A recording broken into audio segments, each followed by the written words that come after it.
Sur Fréquence Évasion, les stars d'hier, d'aujourd'hui et de demain se racontent en toute liberté. Pour en savoir plus, cliquez sur Programme. Bon surf sur le site de Fréquence Évasion, www.fréquenceévasion.com. Dans quelques instants, Parole de Star sur Fréquence Évasion, nous serons en compagnie de Véronique Jeannot. À tout de suite. Réactualisez régulièrement toutes vos applications iPhone et Android sur les sites de Fréquence Évasion Radio et Monte Carlo Azur. Fréquenceévasion.com, fréquenceévasion2.com et montecarloazur.com. Fréquence Évasion. Fréquence Évasion. Véronique Jeannot, bonjour et merci d'être avec nous. Bonjour, mais avec plaisir. Alors, que s'est-il passé depuis votre dernier passage sur cette antenne? Quelle est votre actualité du moment?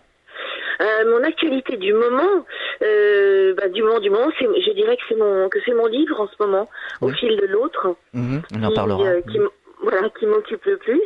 Et sinon, Le Messager, qui était un documentaire qui est passé sur France 3 il y a pas longtemps, qui était juste une aventure incroyable et un souvenir extraordinaire. Et puis Martin et les fées, les fêtes sont passées, c'est un très très joli conte dont j'ai fait la narration et où j'ai chanté une chanson avec toute une ribambelle de chanteurs magnifiques. Et ma pièce de théâtre, oui, donc j'ai plus que 3 dates en fait. Alors vous êtes très occupé avec la sortie d'un livre et d'une pièce de théâtre qui s'intitule Père et Manque. Pourquoi Père et Manque? Quel est le sujet de cette pièce? Père et Manque, c'est un jeu de mots, évidemment, comme on peut l'entendre. Et il y a évidemment le problème du père, et puis le problème du jeu. Donc, on va dire que le père joue et que ça fait faire pas mal d'erreurs, qui fait que, en tant que père, il y a peut-être des choses qui ne sont pas passées comme il aurait fallu que ça se passe. Et il y a des règlements de compte, mais tout ça avec beaucoup d'humour et d'amour, surtout, parce que c'est vraiment ce qui domine dans la pièce. Donc, on passe, je dirais, du rire à l'émotion un petit peu en permanence. Et c'est une joute verbale des plus réussies qu'a écrit Pascal Lécosse. Vraiment, j'ai énormément de plaisir à jouer ce texte et à jouer avec mon partenaire qui est Frédéric Van Den Driesch, que j'adore et avec qui j'ai vraiment un plaisir jubilatoire à jouer chaque fois qu'on joue la pièce. Alors vous préférez bien que ce soit très différent, le théâtre, le cinéma, la télévision, ou les trois en même temps? Est-ce que ça vous apporte le même plaisir? Ou c'est différent? Ce sont des plaisirs différents. Mais le cinéma, ça fait très longtemps que j'en ai pas fait. La télévision, j'en ai beaucoup fait. Et ce que je déplore un petit peu maintenant, c'est qu'on soit toujours sur des chiffres, d'audience. C'est vrai que moi, j'ai eu la chance de connaître la télévision sans audimat. Et que aujourd'hui, bien que les chaînes soient publiques, comme la 2, la 3... il y a toujours cette course à l'audimat. Alors heureusement, Dieu merci, il y a quand même France 3 qui au moins, France 2, TF1, ils se tirent la bourre toujours, mais au moins la 3 peut se permettre de faire des audiences plus faibles, mais vraiment des choses plus osées, comme par exemple Le Messager. J'ai tourné en Indonésie, qui parle des animaux, mais de la nature, surtout du grand problème que posent des excès, je dirais, qui interviennent à cause de notre monde moderne et du manque de conscience de notre humanité, on va dire, et des problèmes que rencontrent toutes ces races, toutes ces espèces qui sont en voie d'extinction. Donc c'est grave parce que les gens ont tendance à regarder un documentaire animalier en oubliant que le problème de toutes ces espèces qui disparaissent, c'est l'habitat, et que l'habitat, on le partage avec eux. Bien sûr. Donc il y a nous au bout de la chaîne. Si ces animaux sont en danger, nous aussi on est en danger, mais nous on est en danger parce qu'on crée nous-mêmes en plus. On est quand même assez bête pour scier la branche sur laquelle on est assis. C'est vrai. On mange n'importe quoi sans s'en soucier. Alors maintenant, je crois qu'il y a quand même un éveil à ce niveau-là qui est là, et c'est vraiment important. Alors on y reviendra tout à l'heure. Pour terminer la question que vous m'avez posée, le théâtre, ce que j'aime, c'est que c'est le contact direct avec le public. Et ça, c'est extraordinaire. Bon, il n'y a pas seulement la fin. Où le public applaudit, c'est tout le long de la pièce. En fait, on est 5, là on est 4 sur scène, 4 comédiens, mais il y a vraiment 5 éléments, on va dire, dans une pièce, parce que le public n'est pas des moindres. On ne joue pas pareil en fonction du public. Ce qu'il manifeste nous fait jouer différemment. C'est différent chaque soir finalement. C'est différent chaque soir. Vraiment. Ah oui, vraiment. C'est différent chaque soir. Ça, c'est sûr. Et vous n'avez pas un peu d'anxiété comme ça avant d'entrer sur scène? Mais bien sûr qu'on a l'anxiété, il y a toujours le trac, il y a toujours un trac fou. En plus, comme là, on est en tournée et que les dates sont assez espacées, je je dirais que c'est presque toujours pas une première fois, mais on va dire une troisième fois. C'est un stress positif. On est loin d'être assis et solide sur ses bases, et c'est toujours un petit peu sans filet. Voilà. Finalement, c'est un stress positif. Oui, c'est un stress positif parce que en même temps le public on est là pour le rencontrer, on n'est pas là pour l'affronter. C'est ça qu'il faut arriver à assimiler, je dirais, parce que c'est toujours c'est intimidant, ça fait peur le public. On a peur de le décevoir, on a peur de pas être à la hauteur, on a peur, on a juste envie de le rencontrer et dans le bonheur. Donc si ça se passe pas, c'est ça dont on a peur en fait. Être à la hauteur. Oui, c'est certain. Mais le public est très reconnaissant quand même. Le public, il est heureux du partage. Il est heureux du partage. Oui. Ça, c'est sûr. Alors, nous avons 2 émissions ici à la radio qui s'appellent La Clé du Mystère et Vivons au Naturel, axées sur la spiritualité et tout ce qui s'y rattache. Alors, nous avons été très intéressés par la parution de votre livre, Au fil de l'autre, voir la vie autrement, aux éditions Michel Lafon, c'est bien ça? C'est ça. Qu'est-ce qui vous a incité à écrire ce livre? C'est un constat. Un constat de plein de choses et un regret que j'ai l'impression qu'on marche sur la tête. Ah, complètement. Je me dis mais qu'est-ce que c'est que ce monde dans lequel on vit aujourd'hui? Qu'est-ce que c'est que le sens d'une vie d'homme aujourd'hui? Et comment on peut avaler autant de couleuvres, nous qui sommes un pays de révolutionnaires, comment est-ce qu'on peut avaler autant de couleuvres sans se révolter? Alors je me dis, c'est pas possible, on nous met des trucs dans l'air ou dans ce qu'on mange pour nous rendre totalement apathiques, c'est pas possible. Mais c'est fou. Il n'y a plus de sens dans ce qu'on vit. Il n'y a plus de sens dans ce qu'on mange, il n'y a plus de sens dans ce qu'on vit, il n'y a plus de sens dans ce qu'on échange. Donc voilà, il n'y a plus de sens dans la façon dont on se soigne non plus. Et c'est toute cette façon de marcher à l'envers qui m'a révoltée. Et à un moment, j'ai eu envie de dire, voilà, tout ce que moi j'avais compris, tout ce que j'avais à la suite de toutes les rencontres que j'avais faites, tant sur le plan spirituel que sur le plan de la santé, que sur le plan de l'écologie, j'ai eu envie de partager tout ce que j'avais compris et découvert. Voilà, pour aider les gens. C'est la base de tout, la spiritualité. Oui, parce que qui dit spiritualité dit conscience. Et à partir du moment où on est en conscience de ses pensées, de ses actes, on apprend aussi à sentir son corps. Donc on sent ce qui lui va, ce qui lui va pas. Et au niveau de la médecine, on sent même quand il commence à se décaler. Alors que quand on est dans cette course perpétuelle qui est bien trop rapide pour nous et on comprend plus ce qu'on vit, là on peut pas sentir le problème. On peut pas sentir le problème venir. On sent même pas qu'on est dans un stress permanent. On sent même pas qu'on est en train d'aller à un rythme pour lequel on n'est pas fait. On est poussé là-dedans, on est obligé, mais c'est trop rapide pour notre... Il y a, certes, pas pour tous, mais pour la grande majorité, on vit un rythme qui n'est pas celui qu'on devrait mener pour se sentir bien. Alors, on nous parle de progrès, moi j'en vois pas. Je vois un progrès, oui, un progrès technique, un progrès technologique, un progrès de confort. Mais si on est dans le confort uniquement matériel et qu'on est tellement inconfortable dans son être au point qu'on en tombe malade, je vois pas l'intérêt. Non. Mais aujourd'hui, on a du mal à s'abandonner. On a du mal à relâcher son esprit et pour se recentrer soi-même. On en a besoin. Et aujourd'hui, on est dans un stress permanent, même si on habite à la campagne.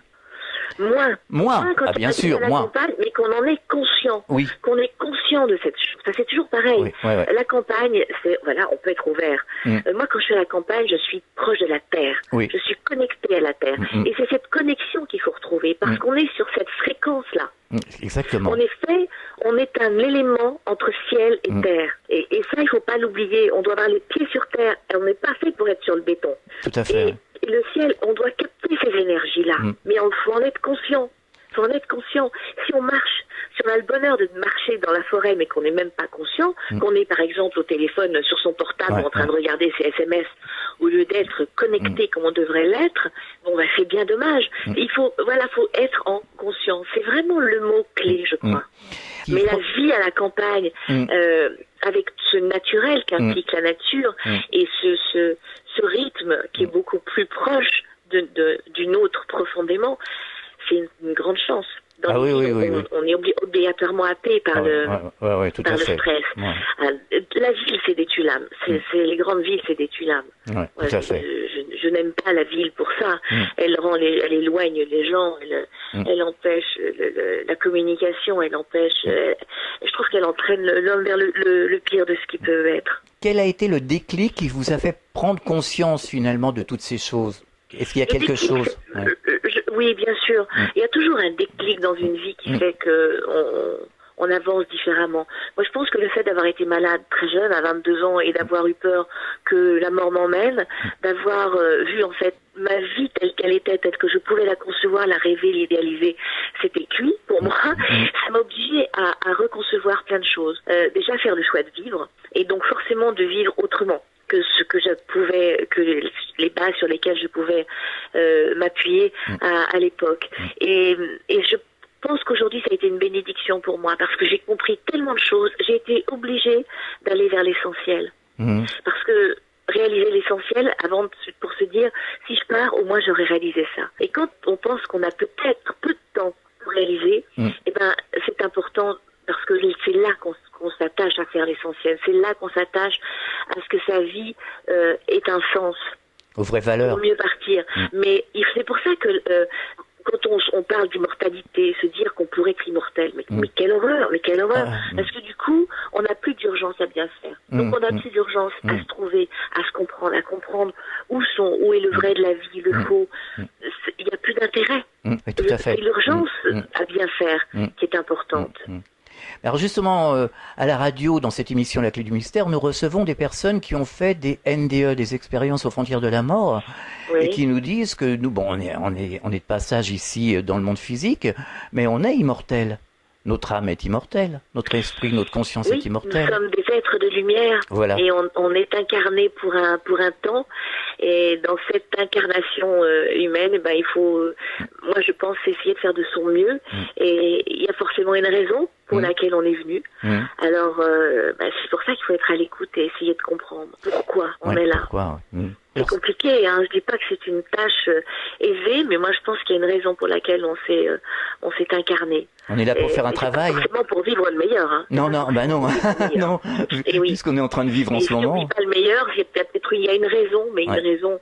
Pour moi, il y a une raison. Ça veut dire qu'il y a deux choses à comprendre. C'est comme quand on souffre, on dit pourquoi moi, pourquoi et pourquoi maintenant. Mais après, plus tard, on peut comprendre. C'est une école, la Terre. C'est une école, oui. La vie est une école extraordinaire, douloureuse. C'est très douloureux, oui. Alors, spiritualité, médecine alternative, protection des animaux et de l'environnement, c'est lié tout ça? Mais oui, mais moi j'ai vu d'abord tellement de mes amis partir autour de moi avec cette putain de maladie qu'est le cancer, qui est partout. Et j'ai lu énormément d'ouvrages qui montrent bien quand même qu'un des principaux responsables, c'est ce qu'on mange, c'est la nourriture, c'est ce qu'on nous fait avaler. Alors c'est vraiment la nourriture, c'est à la taille de la couleuvre qu'on a l'inconscience d'avaler. Dès qu'on commence à se pencher un petit peu là-dessus, alors qu'il devrait y avoir, à mon sens, dès l'école, dès la maternelle, une éducation à la nourriture, une éducation à l'écologie, une éducation au respect, à la compréhension et donc au respect de toute forme de vie. Parce que pour moi, le minéral, l'animal et l'humain, c'est lié tout ça. Bien sûr. Alors aujourd'hui, on a l'impression qu'il y a beaucoup de gens de plus en plus qui prennent conscience et qui se nourrissent différemment. Il y a le bio, ils mangent bio, ils évitent... Alors le problème c'est que le bio, il y a plein d'excès aussi là-dedans. Voilà, forcément, il y a toujours ceux qui voudront se faire des sous avec le bio. Donc il y a des filières, on va dire extra bio, qui sont pas des plus bio. Mais c'est parce que les règles ne sont pas non plus carrées. Elles autorisent plein de choses parce qu'on est toujours dans un fonctionnement financier. On est toujours dans un fonctionnement financier. Et tant que ce sera comme ça, il ne pourra pas y avoir une véritable santé. Il y en a qui, en haut de la pyramide, qui veulent de toute façon s'en mettre dans les poches. Alors on nous demande ça, on va y aller là, mais de toute façon, il faudra que l'argent rentre. C'est pas pour le bien des gens que les choses se font. C'est pour que ce grand monstre qui est l'industrie chimique marche. Et c'est tout, il faut que la machine tourne. Et nous, moi, ce qui me sidère, c'est que trop de monde ne comprennent pas qu'on est quelque part dans une chaîne d'élevage. C'est assez monstrueux à dire. Mais pourquoi on élève des poulets? C'est pour nourrir l'homme. Pourquoi on élève des bœufs, des veaux et tout? C'est pour nourrir l'homme. Et l'homme, il nourrit quoi? On est quand même au bout de la chaîne. Mais c'est pour élever l'homme que tout ça a lieu. Tout cet élevage. Et tout d'un coup, l'autre jour, je pensais à ça, mais quand commence à penser comme ça, ouais. Waouh, ça fait bizarre. C'est ça, donc, pour alimenter quoi? Qu'est-ce qui alimente l'homme? Un système. C'est ça les prises de conscience. Un système. Et voilà. Et moi, ce système, j'en ai mais par-dessus la tête. Voilà. Et je suis pas la seule. On marque une pause, on revient dans quelques instants. Chaque jour, sur Fréquence Évasion Radio, recherche, ovni, paranormal, faits de société, protection de l'environnement et les rendez-vous avec vos stars préférées dans Paroles de Stars. Fréquence Évasion, c'est également la voix des sudistes en Principauté de Monaco et dans le Grand Sud. Fréquence Évasion Radio, dites-nous tout. Dites-nous tout. Dites-nous tout. Fréquence Évasion. Fréquence Évasion. Nous sommes de retour, nous sommes toujours en compagnie de Véronique Jeannot, avec tout ce que l'on constate chaque jour dans le monde. Hein. Il suffit d'ouvrir son poste de télévision 5 minutes pour avoir la tête qui explose. Je pense qu'il doit y avoir des sujets qui vous interpellent et qui vous scandalisent plus que d'autres.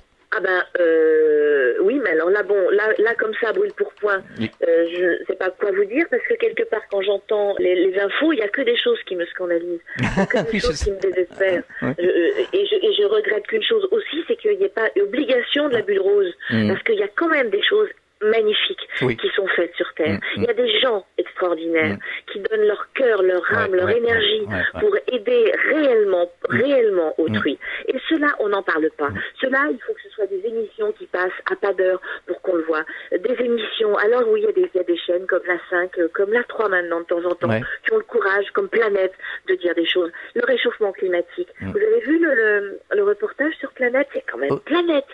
Ou c'est la 5. Je veux dire, ça peut pas être n'importe quoi.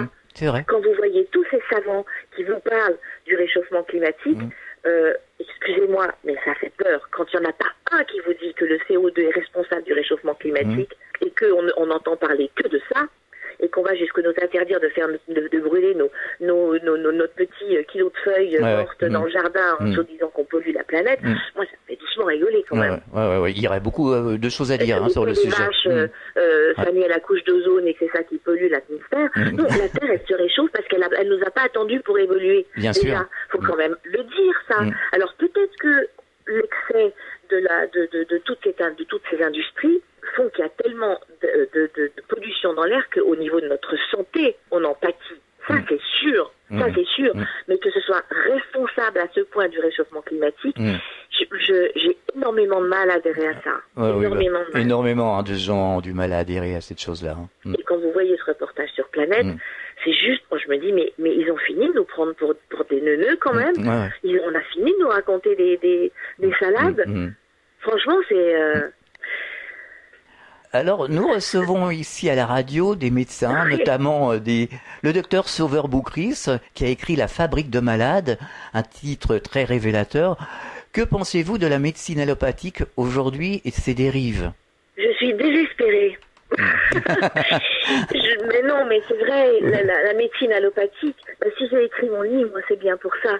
C'est pour ouvrir, c'est pour entrouvrir des portes, pour que il y ait des gens. Alors, c'est surtout pas dogmatique tout ce que je dis. Bien sûr. Mais moi, j'ai testé. Donc, je veux dire, je parle de choses que je connais parce que je les ai testées. Que je m'en suis sortie, moi, grâce à ça. Que j'ai beaucoup de mes amis qui ont été accompagnés, justement, pendant des chimios, pendant des traitements lourds, par acupuncture, homéopathie, magnétisme, tout ça. Je sais que ça marche. Je l'ai vu, je l'ai testé et je l'ai vu sur mes amis. Que ceux qui étaient soignés sans rien faire n'avaient pas du tout la même façon de traverser la maladie. Voilà, ou pas, ça c'est sûr. Donc l'allopathie, il y a des choses formidables. On peut pas dire qu'on soigne tout avec les médecines alternatives. C'est vrai. Ça, il y a une chose sur laquelle on n'est absolument pas assez éveillé, c'est la médecine préventive. Et rien n'est fait pour encourager la médecine préventive, pour que l'homme soit conscient de l'importance de prendre soin de son corps. Le premier venu qui a une voiture va dépenser un budget énorme pour prendre soin de sa voiture, il va faire le contrôle technique, mais il va pas faire celui de son corps. C'est vrai. Il va pas faire d'économie sur sa voiture, mais il va en faire pour sa santé. Alors qu'une fois qu'il a plus sa santé, il n'y a plus d'autres véhicules qui peuvent compenser. Le corps est notre premier véhicule. C'est celui dont on doit prendre soin, mais c'est une urgence, mais c'est indispensable. Et commencer par bien s'alimenter. Mais commencer par bien s'alimenter, évidemment. Évidemment. Faut arrêter de prendre... Regardez le scandale qu'il y a eu avec ces six personnes qui ont été testées sur la nouvelle molécule pour un nouveau antidouleur. Bon, ils sont quand même partis de quelque chose qu'on connaît pour l'antidouleur, forcément. Ils ont voulu mettre une nouvelle molécule, mais il y en a beaucoup qu'on nous rajoute des nouvelles molécules. Il y en a, j'ai encore vu sur Science et Vie qu'il y en a une qui vient d'être découverte, une toute nouvelle molécule, mais on n'a pas fini de découvrir. Voilà, avec le quantique, avec l'infiniment petit, avec les nanoparticules, c'est un univers sans fin au niveau de la médecine, mais pour le meilleur et pour le pire. Oui, j'allais dire, à condition que ce soit entre de bonnes mains, parce que ça peut être dangereux. C'est ça le problème. Voilà, c'est ça. La nanoparticule est en dessous de l'ADN. Ça veut dire qu'on peut toucher au génome. Oui, tout à fait. Donc moi, ça me terrifie, ça. Ça en même temps, je trouve ça extraordinaire, mais en même temps, c'est terrible. Selon entre les mains de qui ça tombe. Oui, tout à fait. Je veux dire, si la nanoparticule était tombée entre les mains d'Hitler à l'époque, bonjour. Ouais, c'est ça. Non, mais il y en a des Hitler en puissance. Faut pas se la raconter. On en est bien conscient. Hein. Voilà, donc la science fait des découvertes extraordinaires. Maintenant, qu'est-ce qui va, je veux dire, que va-t-on devenir dans le futur quand je vois tout ce qui se pratique à Silicon Valley, quand je vois que tous ces robots qu'on commence à nous mettre comme des découvertes extraordinaires, mais je dis, mais il y a de plus en plus de monde. Il y a de plus en plus de chômage, on met de plus en plus de robots. Il devient quoi, l'homme, là-dedans? C'est vrai. Il est où? Et il y a le transhumanisme aussi, on en parle beaucoup. Mais oui. Ça fait peur, le transhumanisme aussi. Mais moi, ça me terrifie, tout ce progrès-là. Mais ça me terrifie pour l'homme, parce que l'humain, c'est extraordinaire, avec ses forces et ses faiblesses. Bien sûr. Mais on va vivre une humanité, entre guillemets, de robots, mais voilà, on y va tout droit. Oui, tout à fait. Donc, je ne m'extasie absolument pas sur l'humanoïde de Silicon Valley, mais absolument pas. Ça me fait peur. Ça fait peur à beaucoup de monde. On le voit d'ailleurs sur les réseaux sociaux. Les gens en parlent beaucoup, ils échangent beaucoup sur le sujet. Ben oui. C'est normal. Mais ça m'étonne pas. Ça prouve qu'ils sont conscients. Ah oui, il y a beaucoup de gens conscients. Même on le voit ici à la radio. Ils appellent, ils envoient des mails, ils téléphonent. Voilà, ils ont besoin aussi de médias qui sont à l'écoute. Et les médias ne le sont plus, les journalistes ne sont plus à l'écoute. Mais c'est ça le problème, c'est que les médias ont une vraie mission et qu'ils ne la remplissent pas. C'est vrai. À croire que tout le monde est acheté. On se le demande, oui, visiblement. Je viens d'avoir un interlocuteur juste avant vous qui me disait que tout le monde était acheté. Alors bon. J'ai l'impression, j'ai malheureusement cette impression-là. Mais en même temps, je me dis, tout le monde est endetté aujourd'hui. Quand il y a une dette, on est forcément prisonnier. Oui, c'est vrai. Voilà. Qui dit dette, dit remboursement. Alors, comment on rembourse? À qui? On ne sait même plus à qui on rembourse. On nous parle de la dette publique. Mais à qui on rembourse? Bon, on ne sait plus, hein. On ne sait plus. On ne sait plus rien, hein. Mais il y en a qui savent. Oui, c'est ceux qui tirent les ficelles, oui, ils savent. Oui, mais ça veut dire, voilà, quand on doit quelque chose, il y a plusieurs façons de le rembourser. Oui, tout à fait. C'est juste des questions comme ça que je me pose, et dont j'ai pas la réponse, mais juste qui m'interpellent profondément. Oui. Alors on parlait de médecine alternative à l'instant. Ces deux médecines, la médecine allopathique et les médecines alternatives, pourraient travailler en bonne intelligence. Mais bien sûr, pour moi, le seul vrai grand progrès, il serait là, de travailler main dans la main. Parce que là, il y a des choses extraordinaires à faire. Bien sûr. Faut-il vouloir le faire et vouloir le bien des individus, hein. Mais malheureusement, je ne suis pas sûre que ce soit le cas. C'est ça qui est dramatique. Alors je suppose que les gens prennent de plus en plus conscience avec les scandales des laboratoires dénoncés dans les journaux, dans les émissions télé. Il y a quand même si la télé nous dit pas tout, il y a quand même des émissions où ça peut faire tilter les gens quelque part aujourd'hui. Il y en a des intéressantes, mais pas en prime time. Non, jamais. Oui, c'est bête, Le prime time, qu'on nous passe pas des émissions incroyablement intéressantes qu'on peut voir sur la 5, c'est vrai, par exemple, ou sur la 3, mais bien trop tard. C'est dommage, mais il faut croire que les gens préfèrent regarder les experts aussi. Non voilà, et à un moment, il y a l'offre et la demande aussi. Si les gens boycottaient certaines émissions et s'attachaient à allumer leur télé, quitte même à aller se recoucher, mais allumer la télé à ce moment-là, ceux qui ont les petites boîtes qui font l'audimat, ils pourraient se réveiller, se dire que chacun a une... c'est ça, peut-être la petite mission ici à faire, tout bêtement. Quelque part, j'étais très surpris, parce que depuis quelque temps, j'entends beaucoup de gens qui me disent « j'ai plus la télé, je me suis séparé de la télévision », beaucoup, hein. Et même dans mon entourage proche Donc, comme quoi, on a l'impression que les gens... Et d'ailleurs, les gens me disent, je suis plus sur Internet, sur les réseaux sociaux, à faire des recherches qu'à la télévision. Ouais, mais là aussi, il faut s'en méfier. C'est pareil. Je veux dire, on n'a pas affaire à des ballots en face. Hein. On boycotte la télé, mais c'est pas grave. On est retenu sur Internet. On est tracé partout. Avec les portables, on est tracé de partout. Ouais, Tout le monde sait où on est allé à gauche, à droite. Si on a tourné à gauche à ce moment-là, si on s'est arrêté, c'est hallucinant quand même. Oui, non, mais Vous allez sur Internet, on sait exactement où vous êtes allé, sur quel site vous êtes allé, et vous avez l'impression que vous êtes indépendant et libre, mais pas du tout. On n'est plus libre. C'est fini, ça. On a l'impression... fini. les gens nous disent, on est en dictature. Bien sûr. C'est ce qu'ils nous disent. Hein. Attendez la nouvelle loi qui est passée, que si quelqu'un dit quelque chose contre ce qu'a dit le gouvernement, je ne sais plus, c'est entre 30 et 60 000 euros d'amende ou je ne sais plus combien. Mais si vous appelez pas ça une dictature. Non, mais c'est vraiment effrayant. Mais on s'étonne même malgré que les gens soient conscients de certaines choses, enfin pas tous, mais certains, que ça ne bouge pas plus que ça. C'est pas une révolution, c'est ce que je vous dis. À croire qu'on nous met un truc qui nous anesthésie. Oui, mais nous, on n'est pas anesthésiés, la preuve, puisqu'on est en train d'en discuter en ce moment. Tous ces gens qui sont en mouvement dans le milieu associatif, un peu partout, sur les réseaux sociaux, enfin, ils sont conscients, donc finalement, ils sont bien réveillés. Mais... Oui, parce que ces gens-là font du bruit, mais non pas assez. Si, quand vous voyez par exemple un organisme comme Avaz, avaz.org, ils font des choses. Ah, ils font des choses. Ils font quand même. Mais bon. Ça suffit pas, hein. Ben non, c'est ça le problème. C'est le nombre, c'est le nombre qui change tout. Ouais, c'est ça. Comment vivre en conscience le plus sereinement possible aujourd'hui, justement, dans ce monde en pleine turbulence? C'est quand même compliqué. Non, de vivre en conscience, non.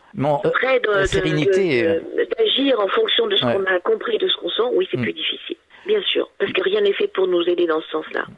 Rien du tout. Il faut se contrôler à chaque instant, quoi. Il faut se remettre en question. Il faut essayer d'être de moins en moins dépendant. Il faut essayer d'échapper à la société de consommation le plus possible, de revenir un peu à ce qu'appelle Pierre Rabhi la sobriété heureuse. Voilà, je pense que déjà c'est une solution.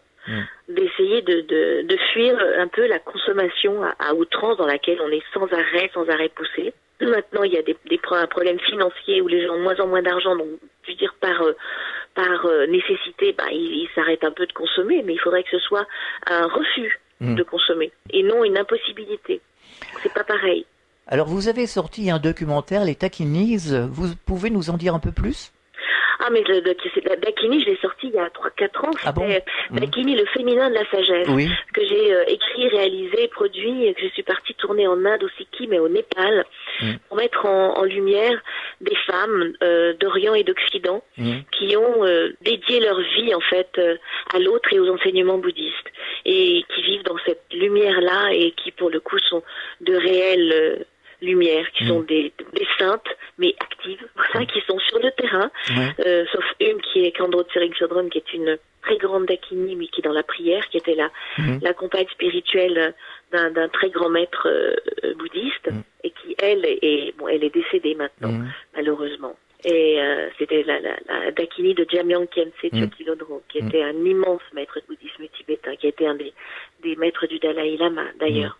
Et voilà, donc c'était un documentaire qui était fait pour mettre ces femmes en lumière et pour parler du peuple tibétain d'une autre façon que d'en parler d'une façon politique entre la Chine et le Tibet. C'est pour mettre la lumière sur une philosophie de vie, sur un pays qui est en danger au niveau de son écologie, mais d'une façon terrible, parce que les plus grands fleuves d'Asie prennent leur source au Tibet et qui sont maintenant pollués par des déchets nucléaires qui sont entassés sur le toit du monde. Et ces fleuves, ils sont pollués là-bas, mais ils descendent. C'est encore une fois, c'est ici la branche sur laquelle on est assis. Et le pauvre peuple tibétain ne peut rien faire. Alors évidemment, peut-être que la Chine a amené aussi un petit peu de confort dans la violence au départ, après un peu moins, mais on ne leur demande pas leur avis. Bien sûr. Les Tibétains, pour qui honorer leur lama et vivre d'une façon spirituelle était capital, honorer leur lama, ça ils n'ont plus le droit, puisque la religion est un poison de l'esprit pour les communistes de la Chine d'aujourd'hui. En même temps, je ne comprends pas pourquoi autant de violence encore, de restrictions, de dictature sur des gens, sur un peuple qui ne demande que cette liberté-là, de pouvoir vivre dans leur religion, qui est une religion de de paix, de compassion. Aujourd'hui, les violences éclatent parce que les jeunes ne sont plus éduqués dans ces valeurs de compassion.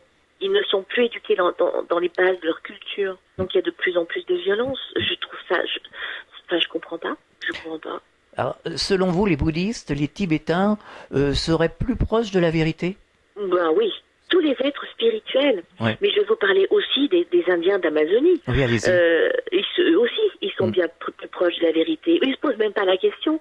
Ils sont dans la conscience de leur corps. Ils sont en connexion avec la nature, en connexion avec la terre. Ils sont sur des bases qui sont regarder le ciel, savoir où ils sont et comment bouge le temps par rapport aux étoiles, par rapport aux nuages, par rapport à l'inclinaison des arbres, par rapport à tout ça. Donc, bien sûr qu'ils sont sur la vraie vie, évidemment. La question ne se pose même pas. Ils sont tellement dans le naturel de la vie, sur des choses essentielles. Évidemment, ils sont dans le vrai.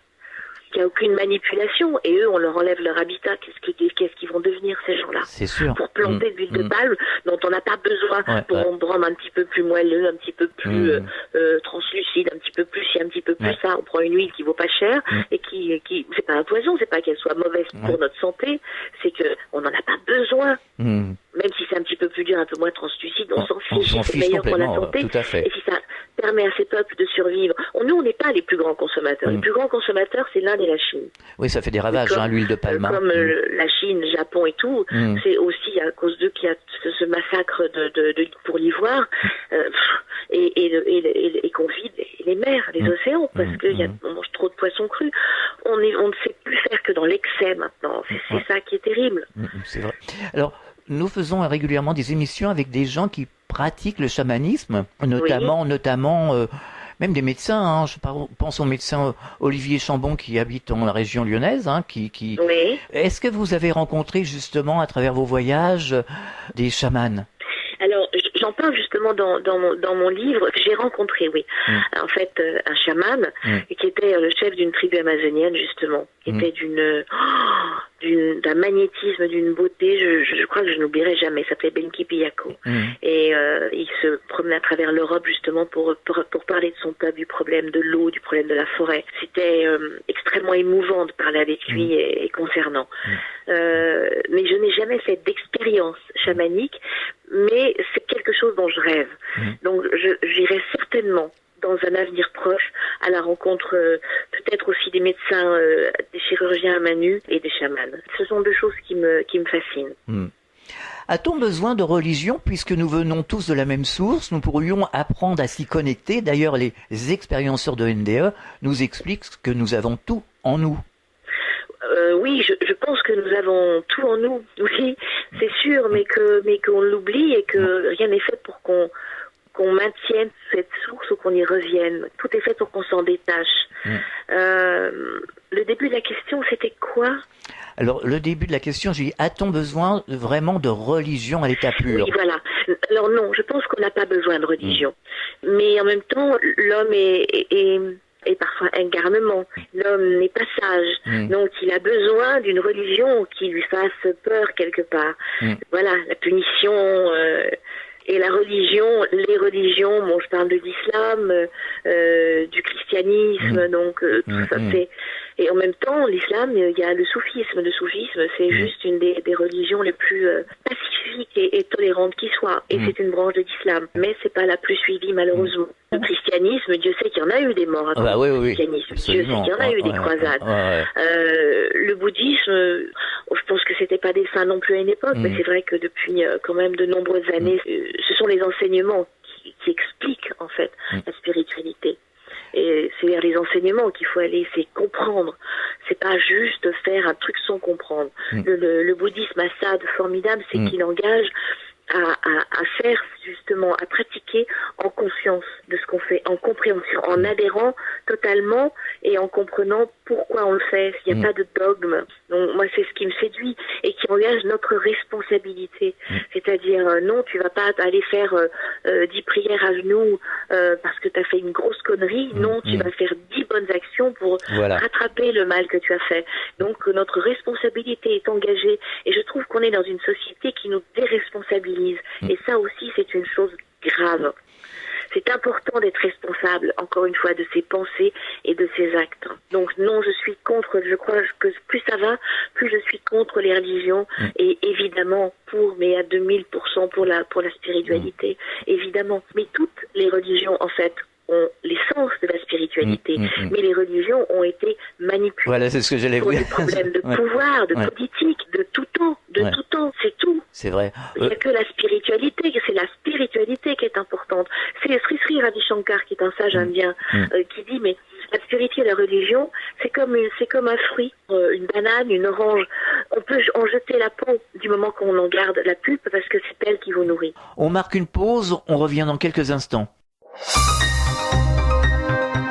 Chaque jour sur Fréquence Évasion Radio, vos rendez-vous quotidiens. Écoutez Fréquence Évasion en téléchargeant l'application iPhone ou Android et retrouvez-nous sur www.fréquenceévasion.com. Infos, chroniques, interviews et détente. Fréquence Évasion Radio, dites-nous tout. Fréquence Évasion. Fréquence Évasion. Nous sommes de retour, nous sommes toujours en compagnie de Véronique Jeannot pour la dernière partie de Paroles de Stars. Finalement, la parole des messagers, je pense à Jésus, mais pour toutes les religions, ont été déformées au cours du temps. Ben bien sûr. Et donc, on fait peur, on passe son temps à faire peur au lieu d'expliquer les choses telles qu'elles sont. C'est pas expliquer les choses telles qu'elles sont, parce que expliquer, je dirais que ça fait appel à l'intellect. Oui. Et je pense qu'il y a des choses, des états qui ne se captent pas par l'intellect, mais par le cœur. Et on oublie trop le cœur. Et quand vous découvrez la foi, c'est pas par vos neurones, en tout cas pas par ceux de votre tête. Vous le ressentez en vous. Par l'âme. Ça vibre en vous. Ça passe par l'âme, par le ventre, par le cœur, par l'intestin, puisque c'est là qu'on a notre plus grand, qu'on aurait justement ce qui nous rattache à l'autre, qu'on aurait tous ces neurones, quand on parle du deuxième cerveau, c'est vrai, et qui serait beaucoup plus important au niveau justement de cette relation-là, mais pas par l'intellect. Les émotions, c'est par les tripes que ça se passe. C'est vrai. Découvrir tout d'un coup, entrer dans un état où peut vous amener une prière profonde, qu'importe les mots, du moment que l'intention y est. On peut faire toutes les prières du monde, si on n'y met pas l'intention. Après, par contre, on peut prier, même si on n'a pas les mots, mais qu'on le fait de tout son cœur. Là, c'est une prière qui va porter. Oui, moi j'y crois. Oui, je crois à la prière. Cette prière-là. Ouais. On nous le dit souvent à la radio, dans l'émission justement La Clé du Mystère, on nous dit c'est l'intention qui compte. Bah évidemment. Alors vous êtes présidente de l'association Graines d'Avenir, vous pouvez nous expliquer les objectifs Présidente et fondatrice. Et fondatrice, ça c'est important. Oui. D'ailleurs, présidente, ça veut dire qu'on prête son image. Mais quand on est fondatrice ou cofondatrice, ça veut dire qu'on depuis le début, on y croit que c'est quelque chose qui vous a semblé incontournable et que vous devez faire dans votre vie. On en avait parlé dans la précédente émission, justement. Oui, parce que ça fait 10 ans aujourd'hui. Voilà, c'est ça, tout à fait. Et que c'est 800 personnes, 800 enfants et personnes âgées parrainées aujourd'hui, essentiellement des enfants. Alors, quels sont les objectifs de Graines d'Avenir ? Alors, Graines d'Avenir, en fait, c'est de parrainer des enfants, des personnes âgées aussi depuis peu parce qu'elles sont dans un dénuement total, et c'est de les aider à être éduquées, avant tout pour avoir une vie meilleure. C'est d'aider ces enfants qui sont essentiellement en exil à avoir accès à l'éducation, à avoir accès à leur culture, puisque c'est seulement en exil que les Tibétains ont accès à leur culture. Et que je crois que c'est très important de pouvoir être fier de ses racines. Et que au Tibet, rien n'est fait pour qu'ils soient fiers de leurs racines, parce qu'on leur apprend le contraire. Et en exil, ils peuvent être fiers de leur histoire, de leurs ancêtres, et c'est très important de savoir d'où on vient, comment on est venu. Donc, ces enfants sont en Inde, au Sikkim, au Népal, au Ladakh, aux Zanskar. Donc, on aide dans tous ces endroits-là, surtout en Inde et au Népal. Et là, par exemple, au Népal, on est évidemment à la recherche de fonds. On essaye de lever des fonds parce que là, on ne peut même pas agir pour l'instant puisque il y a des ONG sur place, mais les tremblements de terre, parce qu'il faut savoir qu'au Cachemire, au Népal, ça continue à trembler. Tous ces coins du monde tremblent terriblement. On ne sait pas comment ça va se finir tout ça. Mais en plus, il y a la route qui amène les médicaments, la route qui amène le pétrole est bloquée. Parce qu'il y a un problème de constitution entre l'Inde et le Népal. Le Népal refuse la nouvelle constitution et ils font blocus. Donc la route est bloquée, donc il n'y a plus rien qui arrive. Donc le pétrole vaut 10 fois, 100 fois le prix que ça valait, le bois monte et on ne sait pas où ça va s'arrêter. Donc c'est terrible. Ce qui arrive aux Népalais en ce moment, aux Tibétains qui sont au Népal et aux Népalais eux-mêmes. Mais c'est encore plus difficile pour les Tibétains installés au Népal parce que les pauvres, eux, n'ont pas de papier, ils sont pas népalais et donc on le risque d'être dénoncés à chaque jour de leur vie. Donc ils sont dans une peur constante parce que le Népal a signé des accords avec la Chine.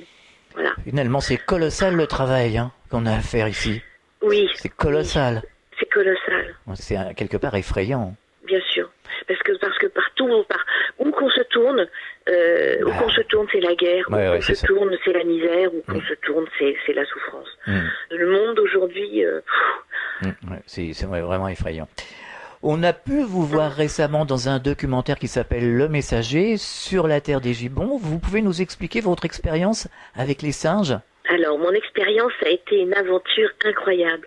Je suis partie sur la terre des gibbons, donc en Indonésie, à Sumatra et Bornéo, rejoindre un garçon qui s'appelle Chani, qui s'occupe depuis, je ne sais pas, peut-être 30 ans, de préserver les gibbons.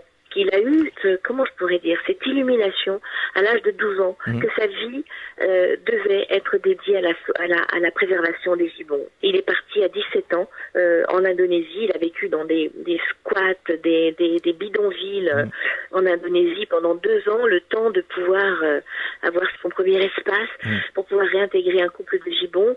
Et aujourd'hui, Calawet représente des centaines et des centaines d'hectares et c'est extraordinaire parce que voilà, il a réussi à faire des grandes volières où au moins les gibbons arrivent à avoir une vie sociale, mais il reste tellement peu de forêt aujourd'hui à Bornéo et Sumatra. Il reste 25% de la forêt de Bornéo et Sumatra. Donc il peut même pas relâcher tous les couples de gibbons. Ils ont été traumatisés les gibbons parce qu'ils ont été attrapés bébés. Leur mère a été tuée et les bûcherons les ont pris pour les vendre. Donc ils ont été vendus à des gens puis récupérés ou directement amenés à Calawet. Et Chani les soigne et leur apprend à être gibbons, c'est-à-dire que les gibbons, c'est les plus fragiles. Ils ne peuvent vivre que dans les plus hautes branches de la canopée, de la forêt, des forêts primaires. Parce que dès qu'ils sont au sol, ils sont très fragiles. Donc dès qu'ils sont au sol, ils prennent les bactéries, les virus, et ils meurent. Un rhume est mortel pour un gibbon. Ah oui. Il faut savoir que les gens qui achètent les bébés gibbons, parce que c'est tellement mignon, c'est une peluche irrésistible, c'est irrésistible. Pour en avoir tenu un dans mes bras, je comprends que les gens craquent. Mais c'est juste qu'il faut se dire, attention, voilà, les aimer, c'est les laisser libres. Il ne faut pas être égoïste. Il ne faut pas être égoïste. Il y a des peluches plein les magasins, mais pas celles-là. Elles sont vivantes, elles sont extraordinaires, oui, mais faisons-nous violence et n'allons pas dans ce truc-là, parce que les dents chez les gibbons, ça pousse, et je peux vous dire qu'elles sont grandes. Donc ça veut dire quoi? Ça veut dire qu'au bout d'un an, il faut leur enlever les dents pour arriver à les garder, qu'ils soient pas dangereux. Ah non. Eh ben oui. Mais un gibbon, ça mord. C'est pas du tout fait pour être collé à la maison. Bien sûr. Ouais. C'est pas du tout ça. Il y a une grande souffrance animale, notamment en Europe, en France, et finalement, on ne s'en sort pas. Je pense aussi aux anti-corridas qui se battent depuis des années. On les a aussi à la radio, très très souvent. Mais on ne s'en sort pas de cette souffrance animale, le gavage d'oie, enfin bon, j'en passe des meilleurs, les élevages. Vous voyez ce que je veux dire? Que faire aujourd'hui? On a l'impression qu'on n'est pas entendu. Je sais. C'est terrible. Mais je peux rien répondre à ça, j'ai la même impression. Les lois ne sont pas votées, les démarches à faire ne sont pas faites. Voilà, on peut qu'assister avec tristesse aux arguments qu'on nous avance. On est dans la 6e extinction et des espèces disparaissent tous les jours et on bouge pas. Les forêts continuent à brûler, entraînant avec elles la mort de la faune, de la flore, la disparition de choses qui seraient tellement magiques pour la santé de l'homme aussi. Et les gouvernements ne bougent pas, en l'occurrence, parce que ça rapporte des sous. C'est vrai.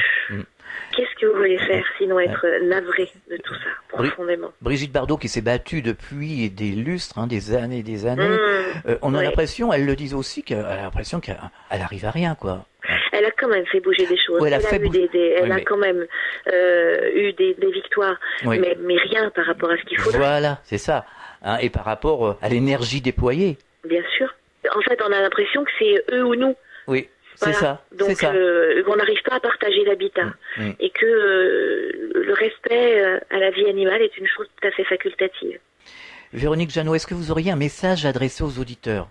Est-ce que j'aurais un message? Je pense que ceux qui écoutent votre émission sont branchés sur les mêmes choses que moi. Oui, absolument. En fait. Oui. Alors, j'aurais envie de leur dire, surtout continuez à vivre en conscience et n'avalez plus de couleuvres. Et puis, révoltez-vous quand vous pouvez le faire et quand vous pouvez le faire. Et puis, il faut pas se dire que ce qu'on fait n'est qu'une goutte d'eau dans l'océan.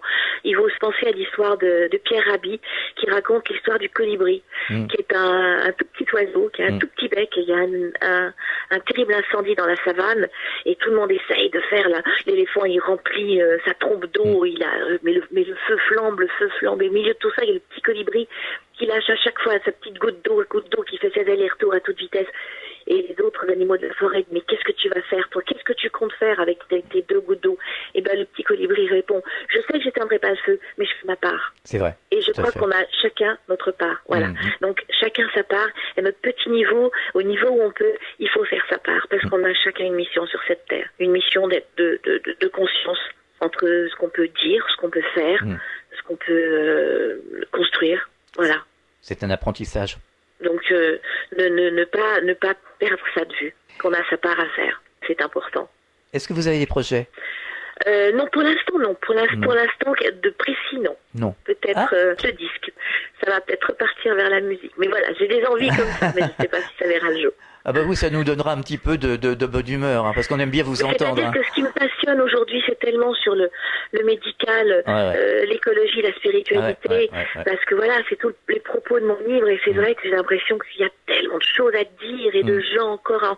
Donc peut-être que finalement ma vie va aller vers l'écriture de plus en plus, je ne sais rien. Je ne sais pas, moi j'ai jamais de plan. Mais une pause musicale, ça peut être positif, une pause musicale, on peut envoyer des messages aussi à travers la musique.